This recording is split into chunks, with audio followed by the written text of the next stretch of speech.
سے یہ مجلسیں خالص ذکر کی مجلسیں بنے، اور ذکر کی مجلس وہ ہوتی ہے جس میں فرشتے شامل ہوتے ہیں، اور ان ملائکہ کو ان مجلسوں میں آنے سے روکنے کے لیے سب سے بنیادی گناہ اور سب سے بنیادی سبب جو امت میں عام ہو گیا ہے وہ تصاویر کا لینا ہے۔ جہاں تصویر ہوتی ہے وہاں ملائکہ شریک عمل میں نہیں ہوتے، چاہے وہ نبی کا بھی گھر ہو، اگر اس گھر میں بھی تصویر ہے تو جبرائیل جیسا فرشتہ وحی پہنچانے کے لیے نبی کے گھر میں داخل نہیں ہوتا۔ آپ میری بات کی طرف پوری توجہ دیں گے اور اس بات کا عزم کریں گے کہ اس حرام کام سے اپنے آپ کو بچائیں، تاکہ فرشتوں کی صحبت میں رہنے سے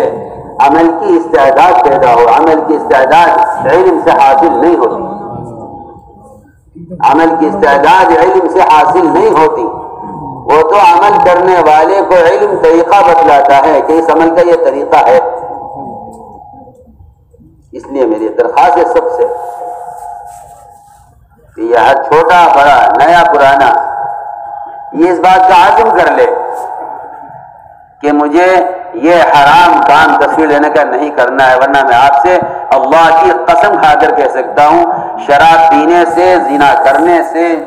اور جوا کھیلنے سے اور سود کھانے سے بڑا گناہ تصویر کا لینا ہے۔ کوئی بھی کبیرہ گناہ کرنے والا خالق بننا نہیں چاہتا، لیکن مصور خالق بننا چاہتا ہے۔ اللہ تعالیٰ اس مصور کو جہنم میں سخت عذاب میں اس لیے رکھیں گے کہ یہ نظر آ رہے ہیں خالق بننا چاہتا ہے۔ اللہ فرمائیں گے انسان جسم میں روح ڈالو، وہ روح نہیں ڈال سکے گا۔ میں نے تمہید کے طور پر عرض کیا ہے، میرا دل چاہتا ہے کہ تمام مجالس علم، چاہے وہ مدارس ہوں یا مساجد ہوں یا خانقاہیں ہوں یا تبلیغی اجتماعات ہوں، کوئی بھی تحریک تنظیم ہو، ان تمام تحریکوں تنظیموں سے یہ حرام کام چھوٹنا چاہیے،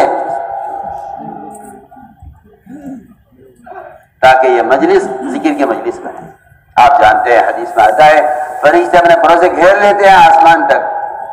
اور اللہ رب العزت اس سے بہتر مخلوق ان کا ذکر فرماتے ہیں۔ یہ ملائکہ کا ان حلقوں کو گھیرنا،